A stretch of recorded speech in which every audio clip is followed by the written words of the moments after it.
Good morning students. इसके अंदर अपना जो इन्फ्लेशन का जो टॉपिक चल रहा है उसके अंदर अपन ने इसके टाइप्स के बारे में या काइंड्स ऑफ इन्फ्लेशन है वो इसकी लास्ट क्लास में अपन ने स्टार्ट किया था, जिसके अंदर कॉजेस के आधार पर और सेकंड था इसके अंदर जो टाइम के आधार पर जो इन्फ्लेशन है उसके बारे में अपन ने लास्ट क्लास में डिस्कस किया था। आज इसका जो सी पॉइंट है वो लिए बड़ा इसके अंदर inflation on the basis of circumstances, यानी परिस्थितियों के आधार पर मुद्रा प्रसार है उसका कितने टाइप्स हो सकते हैं, कितने प्रकार हो सकते हैं, वो अपन आज इसमें डिस्कस करेंगे। तो सर्कमस्टेंसेस का मतलब बड़ा कि कारणों के आधार पर या परिस्थितियों के आधार पर जो इन्फ्लेशन है उसके 3 टाइप्स इसमें दिए गए हैं। फर्स्ट इसके अंदर है वो है war time inflation. War time inflation का मतलब होता है युद्धकालीन मुद्रा प्रसार। जब किसी भी इकोनॉमी के अंदर या किसी भी कंट्री का किसी दूसरी कंट्री के साथ बड़ा युद्ध यानी वार वगैरह हो जाता है या लड़ाई हो जाती है, तो उस कंडीशन के अंदर उसको अपनी सेफ्टी के लिए, अपनी सुरक्षा के लिए काफ़ी उत्पादक यानी अनप्रोडक्टिव एक्सपेंसेस है वो करने पड़ते हैं, क्योंकि उसके अंदर जो प्रायोरिटी लेवल है वो प्रोडक्शन नहीं रहता है, यानी अनप्रोडक्टिव जो गुड्स है, हथियार वगैरह है, ये बड़ा इसके अंदर या तो उसका उत्पादन किया जाता है या दूसरी कंट्री से आयात किया जाता है, मंगवाए जाते हैं। तो ऐसी कंडीशन के अंदर मुद्रा की मात्रा बढ़ जाती है जब देश के अंदर हथियारों की पूर्ति होगी, अनुत्पादक जैसे सड़कें वगैरह बनाने का और का इस प्रकार का एक्सपेंडिचर इमरजेंसी के अंदर किया जाता है, तो उसके अंदर मुद्रा की आवश्यकता होती है, मुद्रा का प्रसार इनफ्लो होता है इकोनॉमी के अंदर। तो इस प्रकार का जो इन्फ्लेशन है वो क्या कहलाता है, वार टाइम इन्फ्लेशन कहलाता है। यानी युद्ध की स्थिति के अंदर यदि वस्तुओं और सेवाओं की कीमतें बढ़ती है तो वो वार टाइम इन्फ्लेशन कहलाता है। सेकेंड टाइप है इसके अंदर वो है अपना post war time inflation. Post war time inflation का मतलब ये तो आपको देखने से पता लग रहा है बेटा कि युद्धोत्तर यानी युद्ध के बाद में भी इन्फ्लेशन देखने को मिलता है इकोनॉमी के अंदर। युद्ध के बाद में कैसे देखने को मिलता है, जैसे बड़ा किसी देश का युद्ध हो गया और उसके कारण पता है कि युद्ध के अंदर काफी विनाश होता है, नुकसान होता है ना, जन धन की हानि होती है, यानी जो उसकी प्रॉपर्टीज है, इंफ्रास्ट्रक्चर से रिलेटेड जो भी उसके स्ट्रक्चर्स है वो बर्बाद हो जाते हैं, काफी लोग उसके अंदर बड़ा मारे जाते हैं इसके अंदर। इस प्रकार का जो इन्फ्लेशन है वो अपना इसके अंदर पोस्ट वार टाइम इन्फ्लेशन के अंदर उनको बड़ा वापस रिकंस्ट्रक्ट करने से रिलेटेड, उसको सुधारने से रिलेटेड, वापस उसी प्लेटफॉर्म पर आने से रिलेटेड काफ़ी इसके अंदर एक्सपेंडिचर है वो किए जाते हैं। उसके कारण यदि मुद्रा प्रसार होता है या मुद्रा इसके अंदर बड़ा की मात्रा बढ़ जाती है इकोनॉमी के अंदर, तो वो पोस्ट वार टाइम इन्फ्लेशन कहलाता है। थर्ड पॉइंट है इसके अंदर वो है, देखिए वार टाइम हो गया, पोस्ट वार टाइम हो गया, तो तीसरी कंडीशन क्या हो सकती है इसके अंदर, peace time development inflation.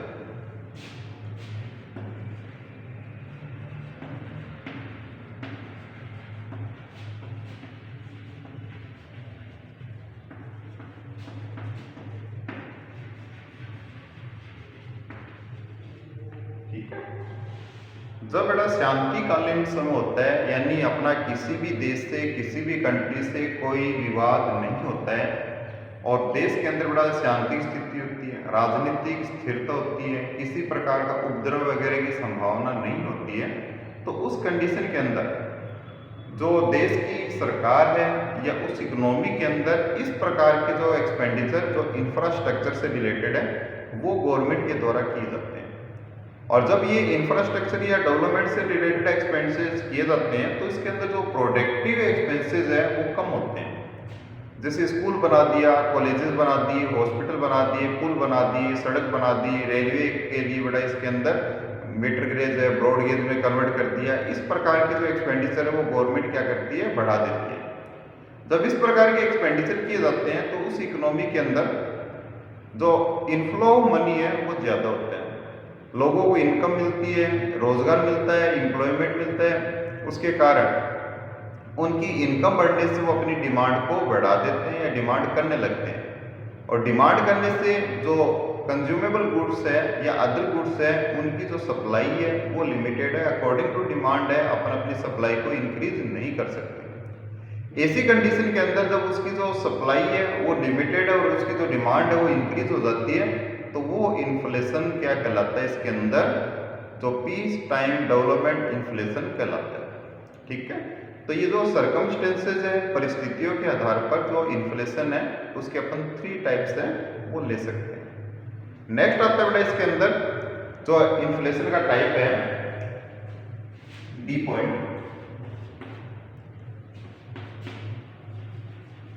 Inflation on the basis of speed, गति के आधार पर इन्फ्लेशन। यानी जो इन्फ्लेशन है, मुद्रा प्रसार है, वस्तुओं और सेवाओं का मूल्य है वो बढ़ रहा है, उसका जो मूल्य बढ़ने का, प्राइस लेवल इंक्रीज होने का लेवल के, वो भी इसके अंदर एक इम्पोर्टेंट रोल रखता है।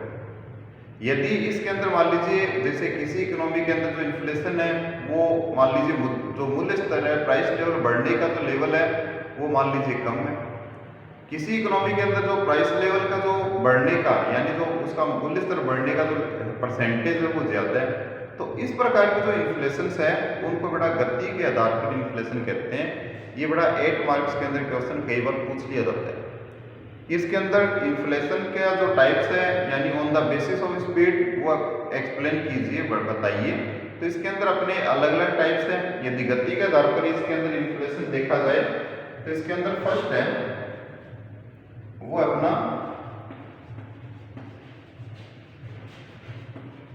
Creeping inflation. ठीक है, जो फर्स्ट टाइम इसके अंदर फर्स्ट टाइप है वो है अपना क्रीपिंग इन्फ्लेशन। इसको रेंगता हुआ या साधारण मुद्रा प्रसार भी कहते हैं। क्या कहते हैं इसको? रेंगता हुआ या साधारण मुद्रा प्रसार। क्रीपिंग इन्फ्लेशन के अंदर जो वस्तु और सेवाएं, गुड्स और सर्विसेज है, उसके अंदर जो प्राइस उसका इंक्रीज होता है, उसका इंक्रीज होने का जो परसेंटेज है, परसेंटेज ऑफ इंक्रीज का वो है 1.5% टू 1%। उसे अपन क्या बोलेंगे? रेंगता हुआ या साधारण मुद्रा प्रसार या क्रीपिंग इन्फ्लेशन। तो क्रीपिंग इन्फ्लेशन जिस इकोनॉमी के अंदर प्राइस लेवल है वो बढ़ रहे हैं, तो बढ़ने का मतलब उसमें इन्फ्लेशन की जो स्थिति है वो है, और जो प्राइस लेवल है वो इंक्रीज हो रहा है, उसका जो परसेंटेज है वो 1.5% से लेकर 1.5 से लेकर, सॉरी बेटा 1.5 तो अलग हो जाता है, 1.5 से लेकर यदि 1% के बीच में है तो वो क्या कहलाता है? अपना क्रीपिंग इन्फ्लेशन कहलाता है। उसके बाद जो सेकेंड इन्फ्लेशन का टाइप है वो है वॉकिंग और मूविंग इन्फ्लेशन।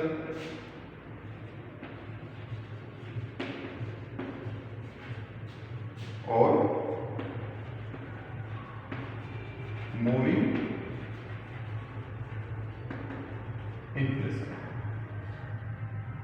ठीक है, इसको बड़ा चलता हुआ या गतिशील मुद्रा प्रसार भी बोल सकते हैं। इसके अंदर चलता हुआ या गतिशील मुद्रा प्रसार है वो क्रीपिंग इन्फ्लेशन के अंदर जो प्राइस लेवल इंक्रीज होने की रेट है उससे इसमें ज्यादा देखने को मिलती है।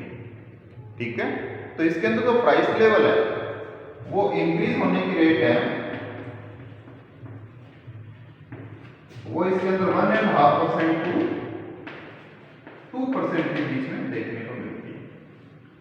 यदि किसी देश या किसी इकोनॉमी के अंदर प्राइस लेवल इंक्रीज हो रहा है, मूल्य स्तर बढ़ रहा है, और वो प्राइस लेवल जो बढ़ने की रेट है, मूल्य स्तर जो बढ़ने की रेट है वो 1.5% से 2% के बीच में है, तो वो इन्फ्लेशन है वो वॉकिंग या मूविंग इन्फ्लेशन कहलाता है। इसके अंदर चलता हुआ या गतिशील मुद्रा प्रसार कहलाता है इसके अंदर। ठीक है, उसके बाद बेटा थर्ड टाइप है इसके अंदर मुद्रा प्रसार का, वो है रनिंग इन्फ्लेशन।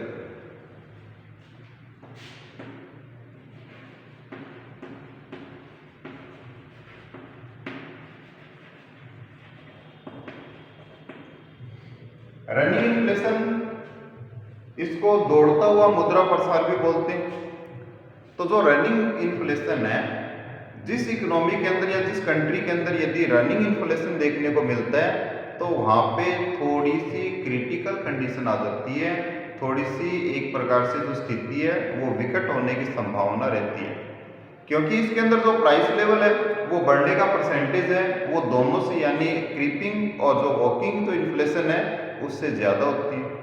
और ऐसी स्थिति के अंदर यदि इसके अंदर अगर इसकी रेट ज़्यादा होगी तो एक मिडिल क्लास या पुअर क्लास या जो नॉर्मल जो इसके अंदर लोग हैं वो एक अपने आप में कष्टप्रद है ना एक प्रकार से स्थिति के अंदर देखने को मिलते हैं, यानी उनकी इनकम है उसके लेवल में इंक्रीज नहीं होता, लेकिन प्राइस लेवल इंक्रीज होने की कंडीशन के अंदर वो अपने आप को एक दुविधा की स्थिति के अंदर बड़ा इसके अंदर जो एडजस्टमेंट करना उसके लिए थोड़ा सा पॉसिबल नहीं होता है। जैसे 1% टू 2% है ना, इसके बीच में यदि रेट इंक्रीज हो रही है तो उस कंडीशन के अंदर वो अपनी इनकम को अकॉर्डिंग टू रिक्वायरमेंट एडजस्ट कर सकता है।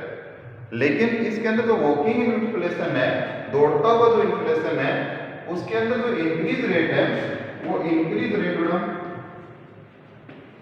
वो 3% टू 6%।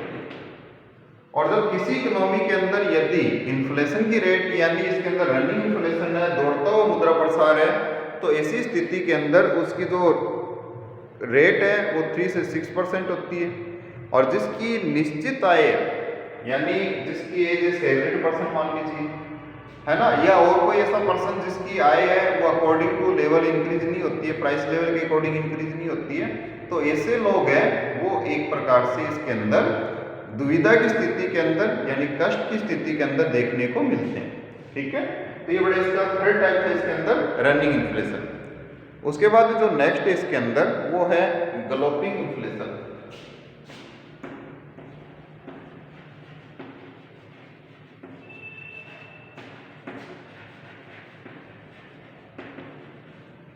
ग्लोपिंग इन्फ्लेशन को बड़ा हिंदी में बोलते हैं उछलता कूदता मुद्रा प्रसार।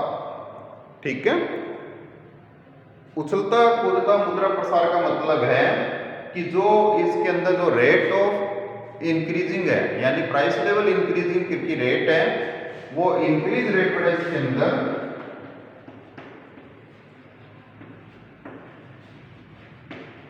वो 10% एंड अबो होती है, यानी 10% से ज़्यादा रेट अगर होती है तो ये आर्थिक संकट इकोनॉमिकल क्राइसिस की कंडीशन होती है, यानी जो लोग हैं जनता है उस देश की उस इकोनॉमी के अंदर उनका मुद्रा पर विश्वास उठने लगता है धीरे धीरे, यानी मुद्रा पर वो ज़्यादा विश्वास नहीं करते। तो ये स्थिति के अंदर जो इकोनॉमिकल जो संकट है आर्थिक संकट की स्थिति इस प्रकार की इकोनॉमी के अंदर देखने को मिलती है।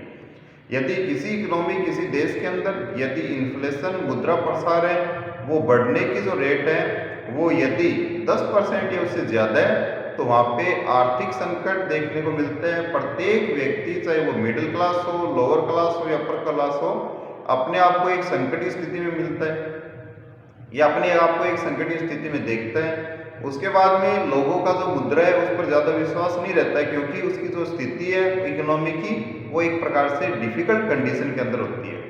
तो ये इसके अंदर जो गति के आधार पर बढ़ाई है जो इन्फ्लेशन है उसके 4 टाइप्स अपने लिए, पहला क्रीपिंग, दूसरा वॉकिंग, तीसरा रनिंग और चौथा इसके अंदर ग्लोपिंग इन्फ्लेशन।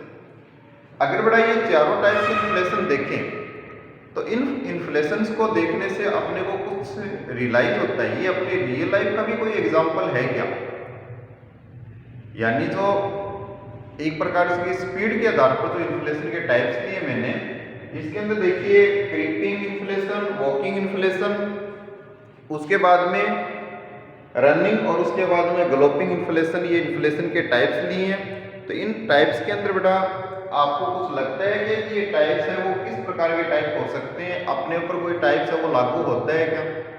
अगर आप देखोगे तो ये बिल्कुल लागू होता है बेटा। किसे, ये जो इन्फ्लेशन के टाइप है इसको बड़ा कंपैरिजन किया है बच्चे से। एक छोटा बच्चा होता है, देखिए सबसे पहले जो बच्चा इसके अंदर क्या होता है कि वो रेंगता हुआ चलता है, यानी अपने आप को घिसकाता हुआ चलता है, उसको चलना नहीं आता, वो खड़ा नहीं हो सकता, इसलिए उसको एक जगह से दूसरी जगह पर जाना रहता है, तो वो अपने आप को क्या करता है, बड़ा सरकाता हुआ धीरे धीरे सरक के दूसरी जगह जाता है। तो इसलिए देखिए पहला जो टाइप है वो बच्चे का ये इसके अंदर जो क्रीपिंग इन्फ्लेशन है, इसके अंदर जो बच्चा है वो अपने आप को रेंगता हुआ बड़ा चलता है, यानी खिसकता हुआ चलता है, चल नहीं पाता है। उसके बाद देखिए जब थोड़ा सा वो बड़ा हो जाता है, उस स्थिति के अंदर वो खड़ा होना सीख जाता है, थोड़ा थोड़ा चलना सीख जाता है, तो वो दूसरी जगह के ऊपर अगर उसको जाना है तो वो क्या करता है, बड़ा वॉकिंग इन्फ्लेशन का टाइप है, यानी चल के वो दूसरी जगह पर जाता है। उसके बाद में थोड़ा सा बड़ा उसका और डेवलपमेंट होता है, विकास होता है, तो वो रनिंग दौड़ने लगता है इधर से उधर, तो वो रनिंग इन्फ्लेशन का टाइप हो गया। और उसके बाद में जो बड़ा हो जाता है तो वो उछल कूद करना स्टार्ट कर देता है। आप भी देखते हैं इसके अंदर छोटे बच्चे हैं वो सारे दिन उछल कूद करते हैं, बड़ा आप भी करते थे कभी, है ना। तो वो क्या होता है इसके अंदर ग्लोपिंग इन्फ्लेशन है, यानी उछल कूद करना स्टार्ट कर देता है। तो ये बड़ा अपना इन्फ्लेशन का जो इसका एक प्रकार से इसको कंपेरिजन किया है, वो इसकी तुलना बच्चे से की है, यानी ये बच्चे की तरह होता है, ये बच्चे के टाइप से बढ़ता है, यानी पहले इसके अंदर क्रीपिंग, फिर वॉकिंग, फिर रनिंग, और फिर उसके बाद में ग्लोपिंग इन्फ्लेशन स्टार्ट हो जाता है। तो ये अपने बड़ा इन्फ्लेशन के टाइप्स थे इसके अंदर कि अलग अलग टाइप के इन्फ्लेशन है। इसके अंदर यदि बड़ा क्वेश्चन आता है तो उसके अंदर हो सकता है कि आपको बड़ा टाइप्स के बारे में सारा डिस्क्राइब करना पड़े। यदि छोटा क्वेश्चन बनता है तो इसमें से किसी टाइप के बारे में आपसे पूछा जा सकता है कि टाइम के आधार पर इन्फ्लेशन के टाइप बताइए, तो टाइम के आधार पर आप बता सकते हो, कल अपने टाइम के आधार पर ही पढ़ा बेटा। ये आप सर्कमस्टेंसेस पर, ये 2 मार्क्स का क्वेश्चन हो सकता है, इसमें ओनली अपने को 3 टाइप से लिखने होते हैं, जैसे war time inflation, post war time inflation और पीस टाइम डेवलपमेंट इन्फ्लेशन। ये गति के आधार पर जो इन्फ्लेशन है, इसके अंदर बड़ा गति के आधार पर जो इन्फ्लेशन का टाइप है वो इसके अंदर काफी बार आया हुआ है। ये 8 मार्क्स के अंदर क्वेश्चन पूछ लेता है कि गति के आधार पर इन्फ्लेशन है उसके टाइप बताइए। तो जो गति के आधार पर यानी स्पीड के आधार पर जो इन्फ्लेशन है उसके टाइप तो ये 4 ही है। अब इस 4 टाइप्स को अपने को थोड़ा सा डिस्क्राइब करना है और इसकी जो परसेंटेज ऑफ इंक्रीज है वो थोड़ा सा ध्यान रखना है और उसी के अकॉर्डिंग उसको एक्सप्लेन करना है इसके अंदर, ठीक है। तो ये टाइप्स ऑफ इन्फ्लेशन का टॉपिक बड़ा अपना कंप्लीट होता है। अब उसके बाद में नेक्स्ट अपन लेते हैं इसके अंदर effect of inflation on economy, यानी जो इन्फ्लेशन है उसका इकोनॉमी के ऊपर क्या प्रभाव पड़ता है। अगर आपसे मैं पूछूं बड़ा कि जो इन्फ्लेशन है, मुद्रा प्रसार है, वो किसी भी इकोनॉमी को किस प्रकार से प्रभावित करती है, तो इसके अंदर भी इसके जो इफेक्ट है वो 2 टाइप्स के इफेक्ट है, एक तो पॉजिटिव इफेक्ट और एक है इसके अंदर नेगेटिव इफेक्ट। अब आप ये कहोगे पॉजिटिव कैसे हो सकता है, इन्फ्लेशन तो एक घटिया स्थिति है, बेकार स्थिति है, ये तो कभी होना ही नहीं चाहिए।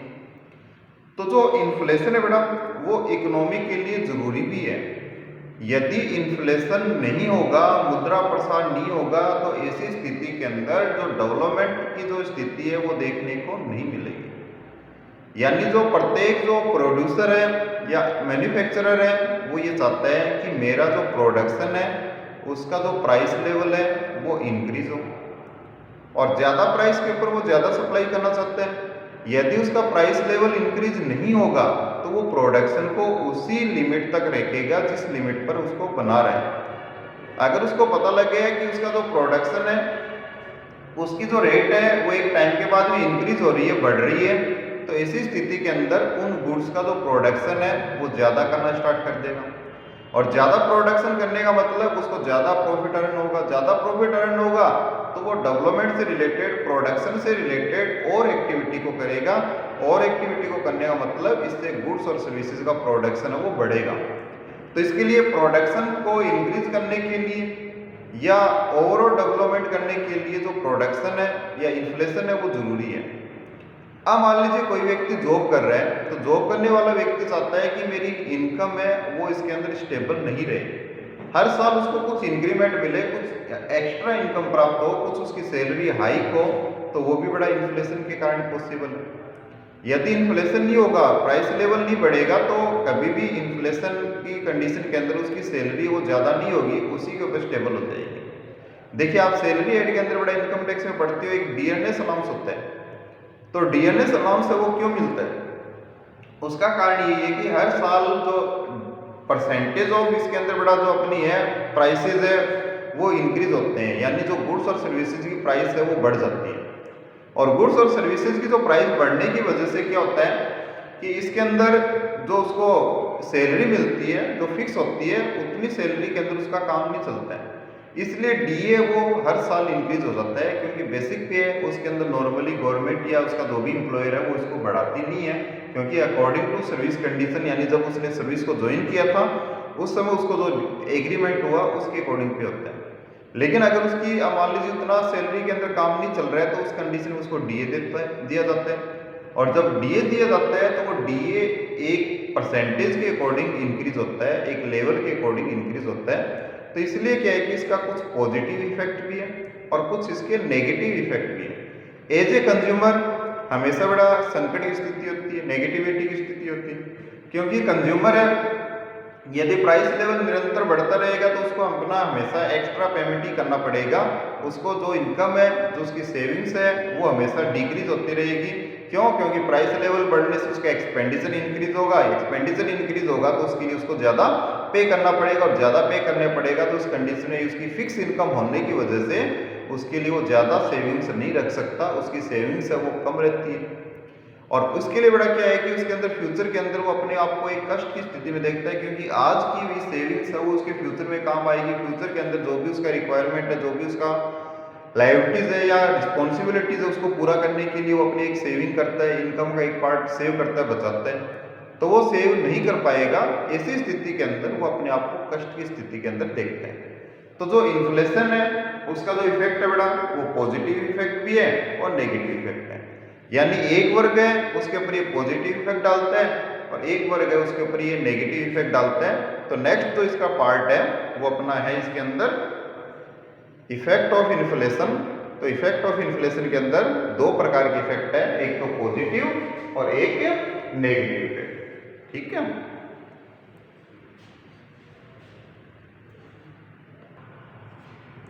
अब इसका जो पॉजिटिव इफेक्ट है बड़ा, यानी इन्फ्लेशन का सकारात्मक प्रभाव है, पॉजिटिव इफेक्ट है, वो नॉर्मली जो उद्योग है, व्यापार है, परिवहन है, कृषि है, उसके ऊपर अपने को देखने को मिलता है। इसके ऊपर अगर इन्फ्लेशन की स्थिति होगी, मुद्रा प्रसार की स्थिति होगी, यानी प्राइस लेवल इंक्रीज होने की स्थिति होगी, तो ये जो अपने को इनका डेवलपमेंट देखने को मिलता है। यदि इसके अंदर जो इसकी तुलना है वो इसके अंदर बड़ा हल्की बारिश की बूंदों से की है, यानी जो इसके अंदर जो रेन ड्रॉप्स है, लाइट रेन ड्रॉप्स है, उससे की है इसके अंदर कि यदि मान लीजिए कहीं पे यदि क्रॉप्स है उसके ऊपर अगर हल्की हल्की बारिश होती है तो उस कंडीशन के अंदर उसका जो ग्रोथ है वो इसके अंदर अगर अपन ग्रो माने वो अपने को अनएक्सपेक्टेड देखने को मिलेगा। इसलिए कहा है कि किसी भी इकोनॉमी को डेवलप करने के लिए इन्फ्लेशन जरूरी है। ये पॉजिटिव इसके अंदर जो इफेक्ट है वो उसके अंदर अपन ले सकते हैं। तो पॉजिटिव इफेक्ट में इसके अंदर इसकी तुलना किससे की है? हल्की बारिश की बूंदे से की है, कि जैसे हल्की बारिश की बूंदे अगर गिरने से यदि किसी भी फसल के ऊपर अगर गिर रही है तो उससे उस फसल को कोई नुकसान नहीं होगा, बल्कि उसको बेनिफिट होगा। और बेनिफिट इसलिए होगा क्योंकि उसका जो फायदा है उसके अंदर एक्स्ट्रा प्रोडक्शन से उसको मिलेगा। तो इसके अंदर जो उद्योग है, व्यापार है, परिवहन है ना, इनके ऊपर इसका पॉजिटिव इफेक्ट पड़ता है, यानी इसका जो प्रॉफिट लेवल है वो इंक्रीज होता है, प्राइस लेवल यानी इनके प्रोडक्ट की जो कॉस्ट है वो बढ़ जाती है। ऐसी स्थिति के अंदर इसके ऊपर पॉजिटिव इफेक्ट डालता है। उसके बाद दूसरा जो इफेक्ट है वो नेगेटिव इफेक्ट है। नेगेटिव इफेक्ट ये है कि इसके अंदर जो प्राइस लेवल है वो इंक्रीज होता है, तो प्राइस लेवल इंक्रीज होने से पुअर्टी लेवल है वो बढ़ जाता है, गरीबी का स्तर बढ़ता है। इकोनॉमिकल डिस्पेरिटी यानी विषमता की स्थिति अपने को देखने को मिलती है, गरीब है वो और गरीब होते जाते हैं और अमीर है वो और अमीर होते जाते हैं, ये स्थिति अपने को देखने को मिलती है। तो ऐसी स्थिति के अंदर इसकी तुलना है वो एक क्षय रोग से की है, यानी टीबी से की है। यानी लोग है वर्तमान के अंदर जो एक प्लस से जो प्लेजर टाइम है, आनंद का टाइम है, उसके अंदर आनंद लेने के साथ साथ जो फ्यूचर के अंदर जो होने वाली भयंकर स्थिति है उसको भूल जाते हैं। तो इसलिए इसके अंदर इसकी जो कंपैरिजन वो टीबी रोग से की है। टीबी रोग से इसलिए क्या है कि जैसे किसी व्यक्ति के अगर मान लीजिए ये प्रकार की अगर ये रोग होता है तो वो उसको धीरे धीरे खोखला कर देती है, धीरे धीरे उसको समाप्त कर देती है। इसलिए इसकी तुलना किससे की है? टीबी से की है। यानी आज तो उसका पता नहीं लगता, लेकिन एक टाइम के बाद में जब उसके अंदर पता लगता है कि इसके शरीर के पार्ट्स है, उन सब के अंदर उसको एक प्रकार से उसको निष्क्रिय कर दिया, तो इसी स्थिति के अंदर वो अपने आप को फिर वापस इम्प्रूव नहीं कर सकता। और जो एक अपने इकोनॉमिस्ट है, जो प्रोफेसर वकील है, उन्होंने उसकी तुलना तो बड़ा डाकू से की है कि एक प्रकार से ये लोगों का शोषण करती है, लोगों से एक्स्ट्रा अमाउंट वो इसके अंदर ली जाती है। तो एक प्रकार से अपन ये देखते हैं कि इसके अंदर अपने को मार्केट में जाते हैं तो उसके लिए एक्स्ट्रा पे करना पड़ता है। जितना अपने पास इनकम है वो सारी कुछ ही जो गुड्स और सर्विसेज के अंदर लग जाती है। तो इसलिए इसके अंदर क्या है कि जिस प्रकार से डाकुओं का काम लूटना होता है, तो इसलिए इसमें आम व्यक्ति अपने आप को एक तकलीफ की स्थिति में देखता है। उसकी इनकम सारी लग जाती है लेकिन उसकी रिक्वायरमेंट पूरी नहीं होती। लेकिन जब डाकू से तुलना की है तो डाकू और इसमें थोड़ा अंतर भी है। डाकू को पकड़ सकते हैं, पुलिस के हवाले कर सकते हैं, उसको सजा दिला सकते हैं, लेकिन इन्फ्लेशन में ऐसा कुछ भी नहीं होता है। क्योंकि इन्फ्लेशन है वो एक प्रकार से इकोनॉमिकल एक स्थिति है, इसको इकोनॉमिकली ही रूप से इसको रोका जा सकता है। यानी इसके कुछ इफेक्टिव जो इसके अंदर इसके जो रिस्ट्रिक्शंस बना के ही इसको कम किया जा सकता है, अदरवाइज इसको कम नहीं किया जा सकता। तो ये इसके पॉजिटिव और नेगेटिव इफेक्ट्स बड़े। अब ये पॉजिटिव और इफेक्टिव जो इसके पॉजिटिव या नेगेटिव इफेक्ट्स हैं वो किस प्रकार से प्रभावित करते हैं, किस सेक्शन के ऊपर क्या इफेक्ट पड़ता है, तो ये अपन बड़ा इसका थोड़ा सा और डिस्क्राइब करेंगे। आज की क्लास के लिए इतना ही, नेक्स्ट इसका पार्ट है वो नेक्स्ट क्लास में।